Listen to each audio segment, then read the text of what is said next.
once again, we're able to reconnect with one of our friends in Washington, D.C. He is the political director of NORML, the National Organization for the Reform of Marijuana Laws. His name is Morgan Fox, and every time I see him quoted in an article, I tend to reach out to him so I can have an opportunity to hear it straight from Morgan's mouth. Morgan, always good to talk with you.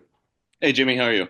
Good enough. So I'm reading this week about the approval ratings of President Trump seem to be taking a bit of a hit here lately. And I've always been saying it will be his ego that perhaps drives any kind of action on his part to pick up the phone and perhaps put a little pressure on his Republican cronies in the Congress and what have you. Is the approval rating might help the movement towards what President Trump said on the campaign trail, which is he does want to move forward with rescheduling and some kind of federal reform. Is this a good thing? Well, the entire issue is a little bit muddy. Unfortunately, cannabis policy reform is consistently buffeted by issues that have nothing to do with cannabis for both political and policy reasons. That being said, one of the messages that I've been trying to get across to lawmakers is that this is a wildly popular issue nationwide. It's very, very difficult to find something that Americans agree on more than legalizing cannabis. And so there is really no downside to embracing this as an issue. But again, it continues to be a relatively low priority issue with most lawmakers and, even among voters themselves, although that is steadily starting to change. Hopefully, lawmakers and the administration will start to catch up on this.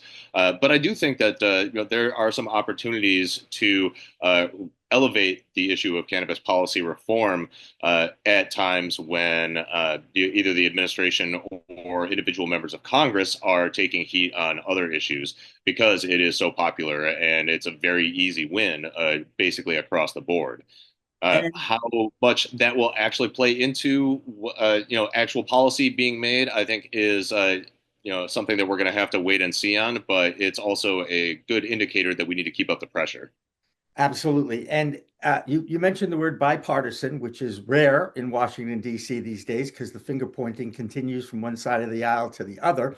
That being said, the States Act was a bipartisan effort by Dave Joyce and Dina Titus. It is being, at least it has gone into committees. What are the chances and what do you hear about others perhaps jumping on board and joining this bipartisan effort to make federal reform? Well, we just saw Florida Republican Greg Steube sign on as a co-sponsor. I think that's a really good sign that we can expect additional co-sponsors in the coming weeks and months. Whether or not States 2.0 has the legs to move before the midterms, I think is a real big question. Probably largely determined by budget negotiations being accomplished within a set timeline. And again, with other issues not related to cannabis sometimes taking up quite a bit of time on Capitol Hill. I think it's really an open question whether or not there will be time or appetite to really start addressing cannabis policy reform in terms of standalone legislation before the midterms. But it's certainly possible. And I think that, seeing additional Republican co-sponsorships on a bill that ostensibly creates a carve out for descheduling for individual states that have legalized cannabis for medical or adult use is a really, really good sign. We're also looking at other incremental legislation, and we have appropriations going on right now that offer some opportunities for us to get some incremental cannabis policy reform across the finish line before the midterms as well. You want to give us a little hint on that? What you might be working on there? Well, right now, the thing that I'm working on the most is playing defense to make sure that the Rohrabacher-Farr language, which has been in place in the Commerce, Justice, and Science portion of the federal appropriations budget legislation since 2014. And it's become so uncontroversial that it's been included in the base language by Congress for the last several years. This is basically a provision that prevents the Department of Justice from using any resources to go after people that are in compliance with state medical cannabis laws. Now, we've been trying to expand that to cover adult use for a number of years and haven't been able to get enough momentum and political capital on our side to accomplish that. But I'm hopeful that we'll be able to do that either this year or next year. But the president's proposed budget did not include that rider in it. And so it is really up to Congress to make sure that that rider is included in the CJS budget legislation for fiscal year 26, as it has been, for the last 11, 12 years. Um, Now, I'm also concerned that if it is included, that it might be included with something like 1,000 foot buffer zone, which would mean that anybody that's in compliance with state law would still be exempt from federal prosecution if they're in compliance with state law, except if they were within 1,000 feet of a school, church, or other special use area. Uh, this is really problematic because if a buffer zone like that is included, all of the states that have passed medical and adult use laws, in the years since 2014, have done so without the expectation of that 1,000 foot buffer. If you look at basically any state, you see that there is tremendous amounts of opt out in localities outside of urban areas. And inside urban areas, you can't throw a rock without hitting a school or a church. So it would potentially open up the vast majority of medical cannabis providers to federal prosecution if such a buffer zone is included in that protection language in the budget bills. So I've been spending most of my time trying to make sure that that language is included in the fiscal year 26 CJS budget, but also that we don't get any sort of geographical buffers included in it as well. Yeah, isn't that the whole thing that happened right in your backyard in the district where that no longer a DOJ attorney was going after a medical cannabis dispensary in DC that was less than 1,000 feet away from a school? Didn't that just happen in the last month or two? DC law set the distance at 300 feet, not 1,000 feet, and then even then was a little bit problematic considering the population density in the area. That particular case was really driven more by the fact that the people in the neighborhood that were complaining about it are incredibly rich and well connected politically, and so they were putting the screws to former interim USA Ed Martin, who again is no longer in that job. So Right. I don't think that we necessarily have to worry about that. But I know that a lot of people in the cannabis space were freaking out and thinking that this is a sign of things to come. I don't think that that's necessarily going to be the case. We saw that even back as far as 2018, when Jeff Sessions, who was acting attorney general at the time, rescinded the Cole memo, that federal prosecutors and USAs continued to take a hands-off approach and not mess with anybody that was in compliance with state law because they realized that it's a tremendous waste of resources, and they've been operating under those auspices for a number of years. So they didn't actually change their behavior because Jeff Sessions decided to write a memo rescinding that official guidance.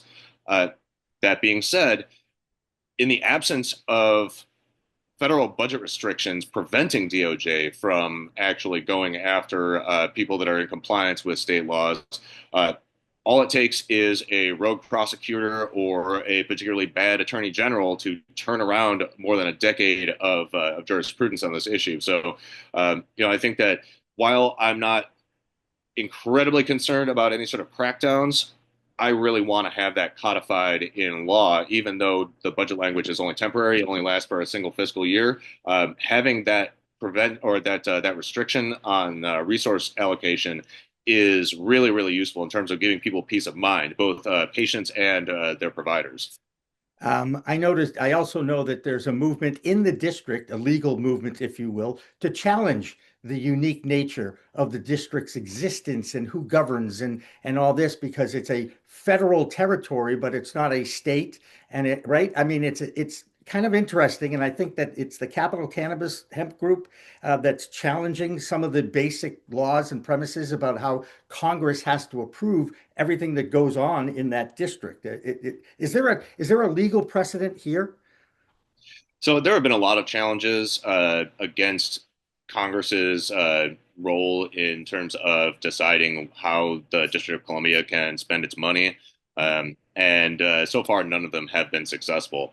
I'm not exactly sure what legal grounds the current lawsuit is being filed under or specifically referencing, but there's a fair amount of precedent that affirms Congress's ability to be able to control the district's purse strings, which is why statehood is so important for DC.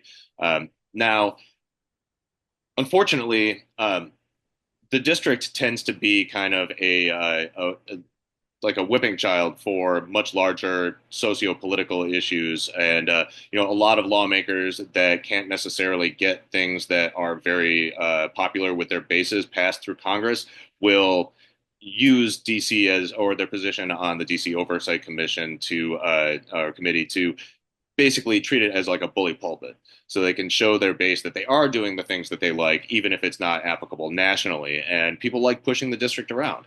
Um, Now, I think that there are a lot of efforts to try to turn DC into a state or to try to increase the amount of autonomy and self-rule that DC has, but there is a simultaneous effort to completely strip DC of any sort of self-rule. And it just so happens that a lot of the people that are leading that charge in Congress are also pretty staunch prohibitionists. And so we see cannabis coming up as an issue or as an excuse for why Congress should completely take over the administration of the District of Columbia, with cannabis being cited pretty frequently with public consumption or the fact that cannabis has been decriminalized, which a lot of these lawmakers think is a bad thing, but which district residents and any of the academics that have looked at it have said is a good thing and a net positive.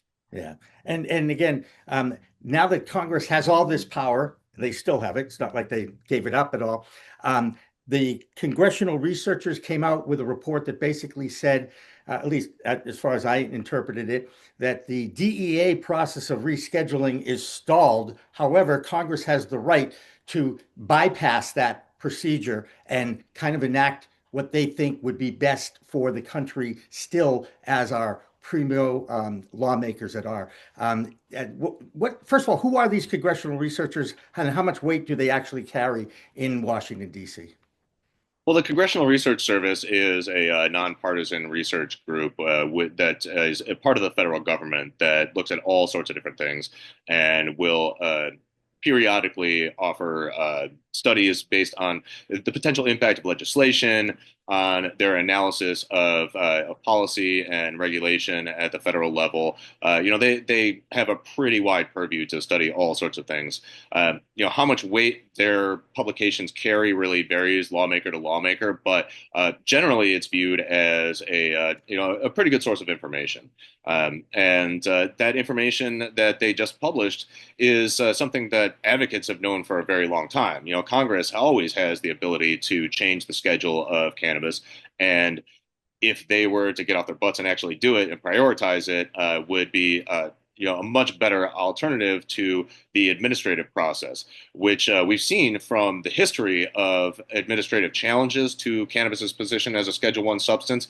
It can take years, if not decades. And with the most recent proposed rule to move cannabis from Schedule One to Schedule Three, we saw that the hearings or the administrative law judge hearings had started, but then were basically postponed indefinitely because of lawsuits and reports of collusion between the DEA and prohibitionist witnesses in that hearing. So now, the ball is back in DEA's court, and while during confirmation hearings, the nominee for the head of DEA, Terry Cole, said that looking at the process is going to be a priority. That doesn't mean supporting the process is going to be a priority. So I think that it's still very much up in the air about what the future holds and what the timeline is going to be for the administrative rescheduling process and the petition for the proposed rule to move cannabis from Schedule One to Schedule Three. And then even if that does happen, which it could take a very, very long time, years potentially, Schedule Three is largely symbolic. It doesn't really help research. It doesn't really help any of the criminal justice aspects of prohibition. Really, the biggest tangible benefit of it is that it would allow cannabis businesses to be able to get around the 280E tax issue.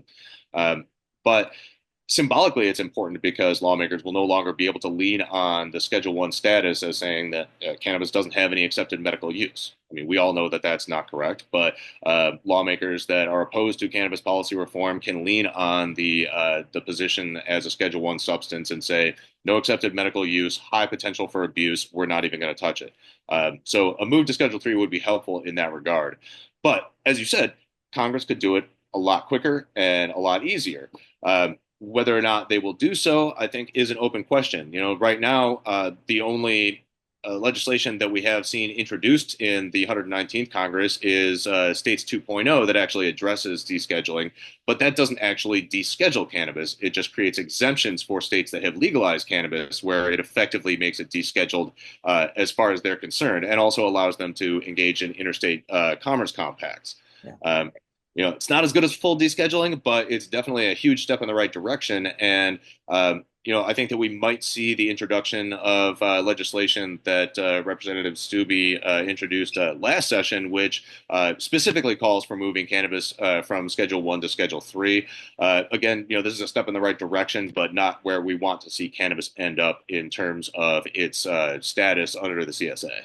Yeah. And is there before we go to that legalization side, in history, if you look, even the states that are adult use states right now started with a decriminalization, changing the possession laws to misdemeanors instead of criminal offenses. Is that kind of what this Schedule 3 might actually be? Is kind of more, like you said, symbolic. Well, I mean, again, I just need to reiterate that moving to Schedule 3 does not affect criminal codes whatsoever in terms of penalties for cannabis. There you Uh, go. I'm very loath to call it like a step towards decriminalization, but it's a step towards acceptance that cannabis does not belong on Schedule 1, and that we need to rethink exactly how we treat it under federal law and how we treat states that have decided to move beyond the failed experiment of prohibition. Right.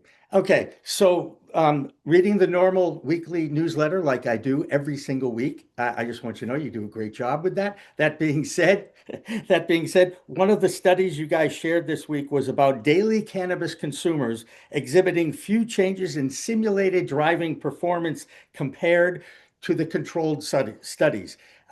It is probably the most biggest challenge that states are facing right now is what to do and how to prove fairly that operators under the influence of cannabis behind the wheel of a car actually do cause some kind of a public hazard. And of course, they love to embellish it and look for anything negative so they can blow it up. But this is not an easy thing to do because the plant stays in a person's system for 30 days. A lot of people depend on this for medication, right? And we're not testing for opioids under the influence in cars. We're not doing that, but they seem to want to do something about the drivers that are under the influence, and they are impaired, but they can't. How do you prove it? And I guess this is another study that shows that sometimes the people under the influence aren't that bad. And based on what I know about drivers, because I'm from the Boston area, trust me on this, okay? There's plenty of people out there operating vehicles right now under the influence of cannabis. Well, I mean, I want to lead this off by saying don't drive high. Very good. Me A too. Right, cornerstone of responsible cannabis use is not engaging in potentially dangerous activity while you are under the influence. right. Um, Now, that being said, um, there is I think, a knee-jerk reaction among policymakers, regulators, and law enforcement to treat cannabis impairment exactly the same as alcohol. And unfortunately, that is just not effective because, first of all, none of the existing chemical tests are an accurate indicator of actual impairment at the time of the test. There are increasing technologies coming out now that measure things like reflex attenuation and like pupil movement and things like that are starting to really become a little bit more widespread and more well known. The science isn't quite at like a level of perfect utility yet, but it's moving in the right direction. Unfortunately, we're also seeing a lot of people peddling chemical tests that are really not good tests of whether or not somebody is impaired. And because of the mindset of regulators and law enforcement being that chemical tests are the be all end all, that a lot of states are considering adopting these things that don't actually prove cannabis impairment. We also have another problem where standardized field sobriety testing that's used for alcohol is not a good indicator of cannabis impairment. Drug recognition experts and the training that is utilized in most states to be able to teach law enforcement about how to recognize if somebody is impaired outside of a chemical test is pretty much the best method that we have at the moment.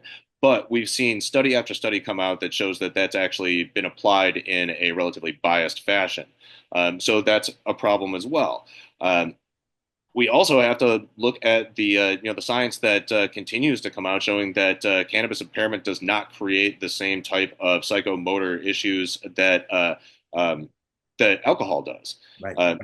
While nobody should drive while they're impaired, I think the focus on cannabis is really unfortunate and unscientific, and why we need to really pivot from looking at trying to detect specific substances to trying to detect overall impairment, regardless of whether it's caused by a drug or lack of sleep or a medical issue. Really developing tests that are not chemical based, that are a judge of overall impairment and are not substance specific.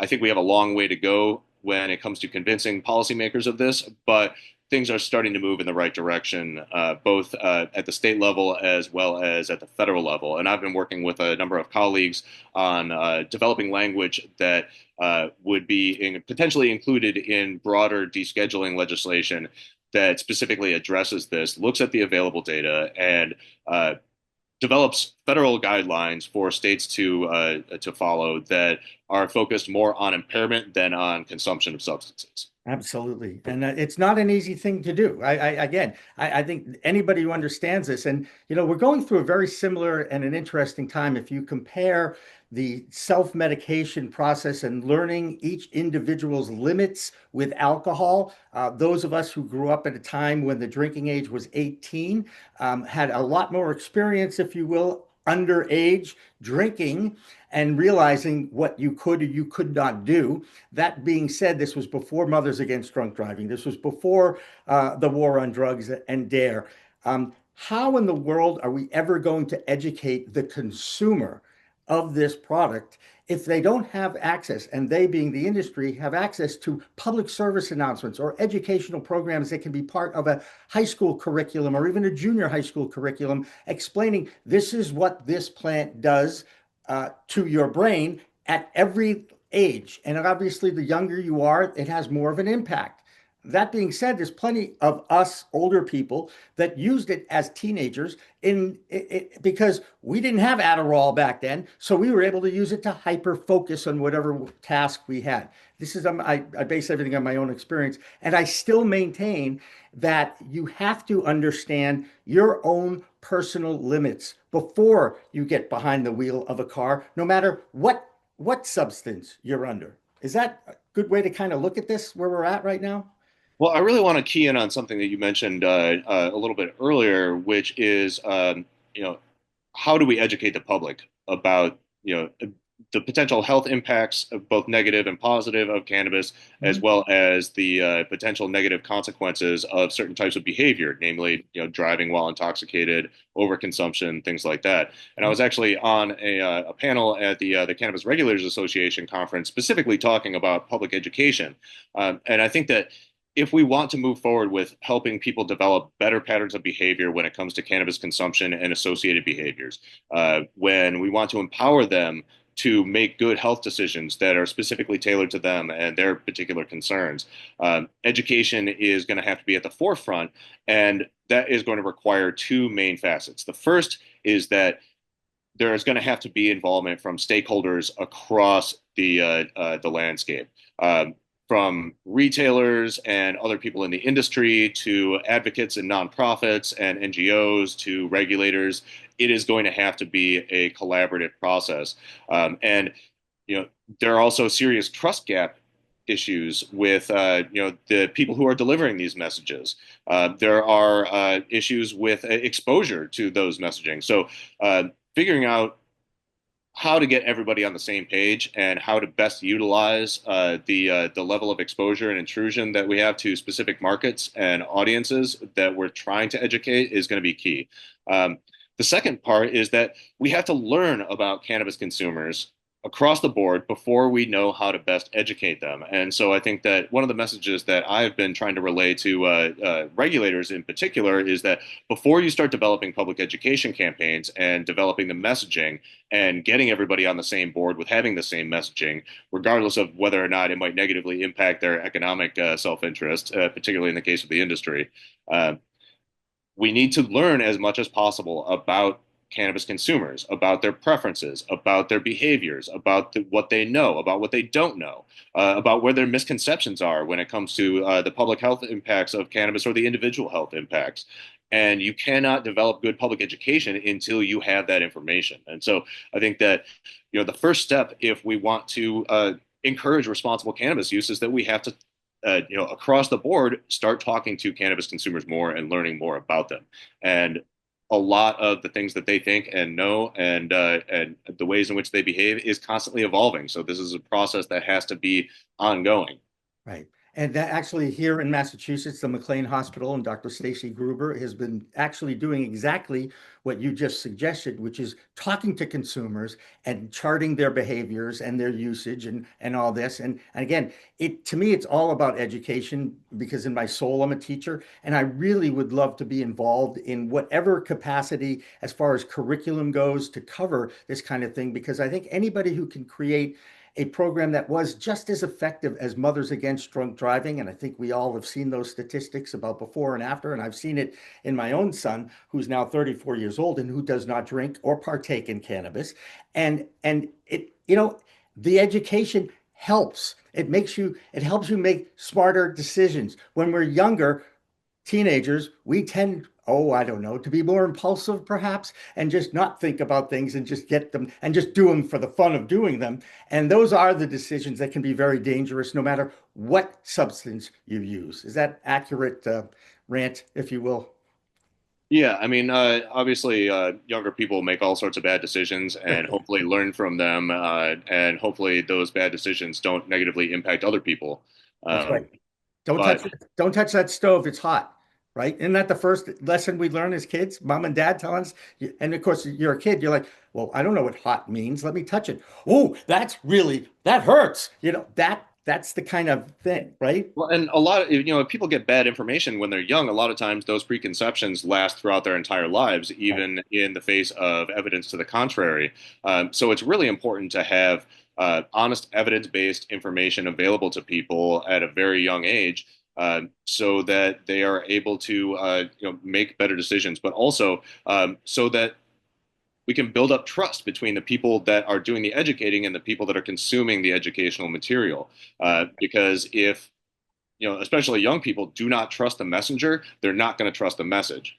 Right, exactly right. Good job, Morgan. That was awesome. Another reason why NORML has a regular campaign to raise money so you guys can continue to do the jobs that you guys are doing in the field and in research and studying all the different things. How can people get involved and how can people help? Even with, and I saw this in your newsletter, something as little as $4.20 would be appreciated, correct? Absolutely. NORML has traditionally been a grassroots organization. We are predominantly funded by small individual donors, and every little bit helps. We're pretty much the only organization on Capitol Hill fighting specifically for consumers. There are a lot of industry interests. There are a lot of extraneous lobbies out there in this space, but there's really not a lot of people that are looking specifically at the interests of consumers. And I think unfortunately we've been a little bit of a victim of our own success in that a lot of people that maybe haven't grown up under some of the harshest tactics of prohibition think that once cannabis is legal, then there's no more need to advocate on your own behalf. But we see that even in legal states, there continue to be discrimination and loss of rights and privileges for cannabis consumers. There are constantly efforts to curtail cannabis rights. We're seeing that in state after state right now, with efforts to push back cannabis consumer rights in places like Montana and Ohio. Efforts to strip the ability of voters to be able to decide on these issues in places like Idaho and Nebraska. So there's definitely still quite a bit of work to be done, both in prohibition and in legal states. And we're in a position right now where NORML really doesn't want to be beholden to any industry interests. We are more than happy to accept their support and to work with them in ways when our interests align. But we really need the support from the general public to the greatest extent possible. And now that the big dollar philanthropists have kind of fled the space and put it all on the industry, and the industry, only 27% of businesses are actually in the black right now. It's it's very difficult to continue advocating for consumers without the support of consumers, who I think in many ways have are not aware that their rights and privileges are still at stake and still under threat.